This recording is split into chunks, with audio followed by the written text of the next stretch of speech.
will decide the approach. And valuation report, how it should be. These are all an art. Maybe that is why Institute of Chartered Accountants of India, they drafted the valuation professional bill way back in 2007 and gave to the ministry. And parallelly, they also drafted some syllabus. They also drafted a course. And they said it's such a big subject, it cannot be treated as a small area. It requires a minimum grounding of basic education. So let this be a UG or a PG course, and already who are professionals, they can come for some specialized 6 months or 1 year course.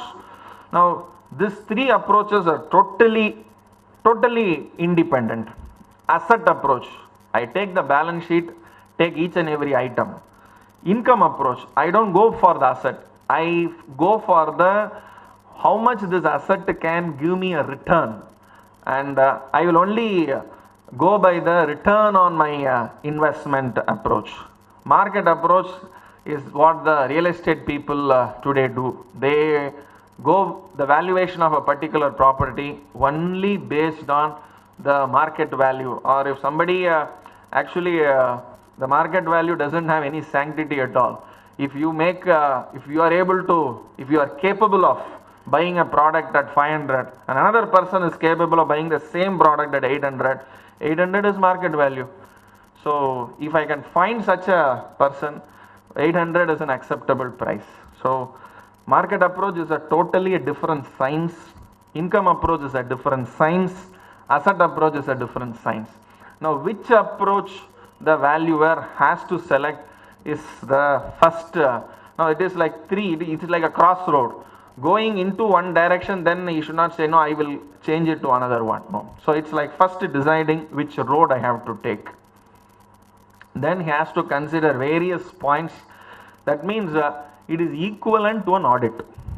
Doing a valuation is equivalent to an audit. He has to take a lot of inputs, understand the history, go through the past 3 years, 5 years, 10 years financials, understand the strength of the promoters and many things. So they say goodwill, sales, market prices, liabilities, many things he has to consider, and these points are not only exhaustive, this is only illustrative. Coming to the methods, they give exhaustive content. Maybe only 2 or 3 I will just brief so that you can understand how much is the potential for us to learn and understand. Maybe we would have, as a student, we would have learned this in our course of our syllabus, here and there, 1 or 2. Net asset value method is the most simplest. If you want to value a balance sheet, a share as on a particular date, add all the assets minus the liabilities, find the net worth, divide by the number of shares, net asset value. So we already know all this, the mathematics part of it, and the fine tuning of these methods are possible. Market price method, I don't go by the balance sheet value, I only go by the market value for every balance sheet item, and I subtract the liabilities, find the net asset. Like that, every method has uniqueness in it. Now I will bring your attention to the K and L. A to J are methods. K and L is totally different.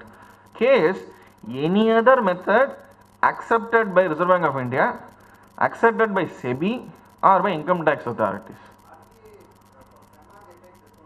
Yes, DCF method for share valuation for NRI and resident share transfer. Yes, so that is one of the methods. So D. And since already it has been prescribed, a list is already there. Any other method, if they have prescribed and it is not there, A to J, I can take that method. Now I will bring your attention to L. So A to K, any other method that the valuer may deem fit, over. So that means I can go by a combination of these methods also, because I deem it fit that this particular company deserves this method. I can go by it, because that is why it is not objective, it is subjective. I can go by a reason number 1, 2, 3, 4. I can give a reason and I can conclude. And all this valuation depends on the person, the purpose for which the valuation is asked, and maybe the timing at which the valuation is asked. Maybe the news today will be stale tomorrow or day after. Similarly, the valuation depends on the person and purpose and the time. So that's what the keeping the finance, accounts and tax separately. If we study the valuation as a subject per se, as a science, that's how they start with. It is totally subjective. Now coming to rule 17.6, sub clause 4. They say a registered valuer shall make a valuation as on a valuation date in accordance with the applicable standard as may be stipulated for this purpose. That means that the rule book is not yet complete. The rule book will be further enhanced with the valuation standard. A new standard is about to come. So the baby is already formed. When is the delivery date and when we will get a draft valuation standards, and I am sure these valuation standards will definitely prescribe the mathematics of this mechanism. Now when we say market price, on what basis we have to collect a market value? When we say yield method, on what are the different yield methods and how do we go by it? So there are very many subjectiveness involved in yield. Now one of the shareholder will say I expect a yield of 18%, another will say I expect a yield of 12%, another will say for me 8 is enough, I am very conservative. Now how do the valuer go? So we need some prescribed standards to take it forward, otherwise it is very simple.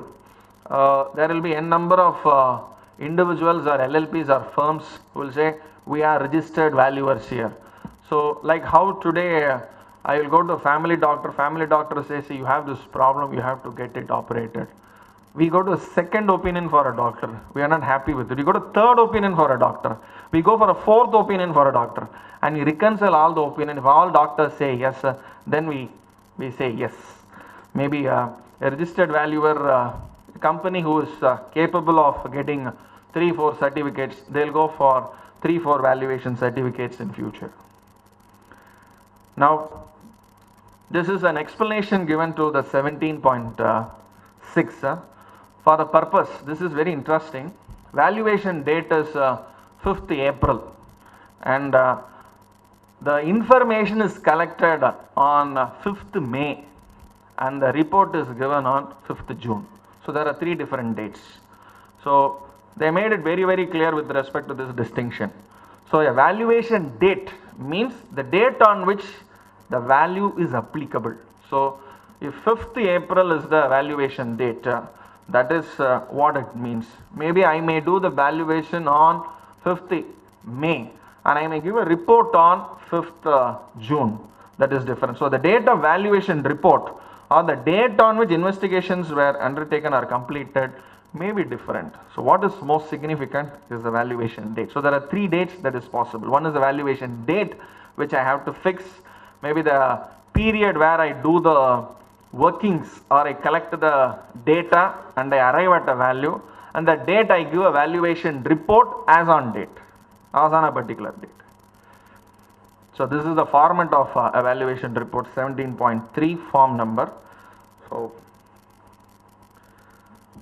So friends, I have just highlighted the subject called valuation and valuation registered valuers.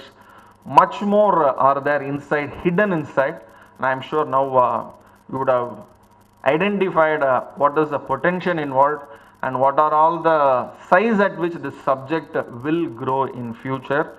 And with this brief presentation, I thank each and every one of you for your focused attention. I am open for questions. Thank you, Chairman, and thank you, Sridhanya, for this opportunity. It is a lot of subjectivity that goes into it. So, assuming that the valuation rules prescribe, say, discounted cash flow, then we need to take the forecast and the accuracy of the forecast. Now, these are all very subjective things. Suppose they say we want a share value of 400, which says 10 rupees share, 390 rupees premium. and we justify the premium based on this discounted cash flow, and we give a certificate. Later on, it turns out that this 390 is not the correct value. Then why the section 447 and 448, how it can be made applicable? So unrealistic, because this is not an exact science. It's a valuation, which involves a lot of subjectivity that goes into it. Sir, it's a very valid question. Now, now I am a registered valuer and I am giving a certificate for 400 rupees, sir. Now, the process of valuation, I have not gone into the process itself. Process of valuation, we need to follow certain documentation procedure. I will ask, sir, there is a very good potential in the market. I may do a good business. I have 5 orders already, I have already negotiated, so my business will be good. Now, when he explains this orally, maybe going by an oral calculation will not help us. But when he demonstrates this with some document, definitely yes, when orders are there and discussions are going on, temporary discussions have fructified into some temporary orders. They will say, you form a company and you invest this much money, I'll give you an order. So something of some concrete documents will definitely help me to go for a valuation. I'm talking of 5-year forecast in order to take and do a discounted cash flow. Yes, sir, definitely. Next 5 years, what is going to happen? Sir, I am sure you have mentioned about DCF valuation. In the same DCF valuation for valuation with respect to FEMA for a share valuation, the valuation per se will only be a 2-page or a 3-page valuation, and the particular para will say this is the share value. Maximum a 4-page report. But for a 4-page report, you can give a lot of disclaimers, you can give the basis at which, and you can give riders. Based on these information, discussions with the management, information obtained from the management, documents given, based on this only I have done it. So that only will protect you, sir. Yeah. Sir, any profession for that matter, whenever an opinion is asked, you take a legal profession, an advocate. You say, for this property title, is it good? Is your question. You go and ask an advocate. Advocate will draft 10 pages legal opinion, but there will be a subject to disclaimer. Subject to the EC you have given to me, EC itself is manipulated so many cases for your information, encumbrance certificate. So, any profession, doctor's profession, he advises you a surgery. Do you mean to say after surgery you will not have backache? Definitely after surgery also, but he says subject to something I am advising you surgery. Any profession for that matter, because future no one has seen. How do you certify a future? This valuation is how it is going to be. So it is going to be future, I cannot certify.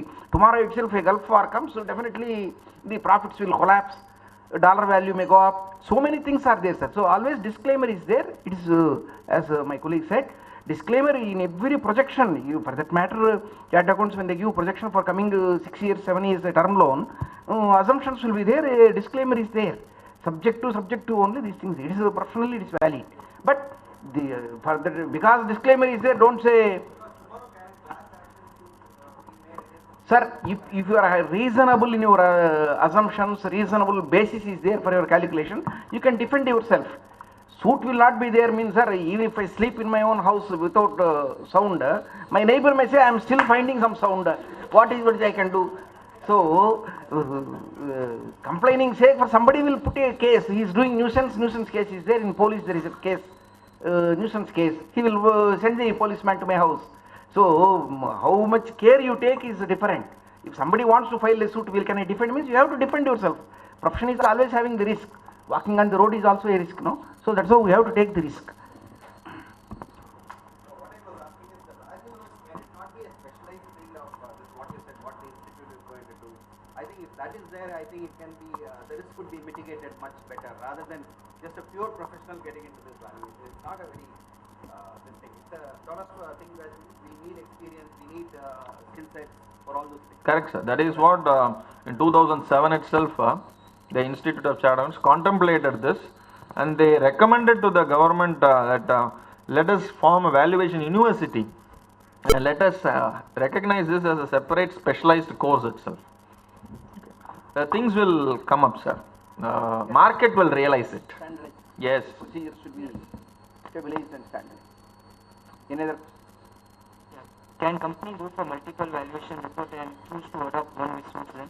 Yeah, that's open to the company. That's what I was mentioning. You will, like how you go and get the opinion from 4 doctors and you can rely on one doctor.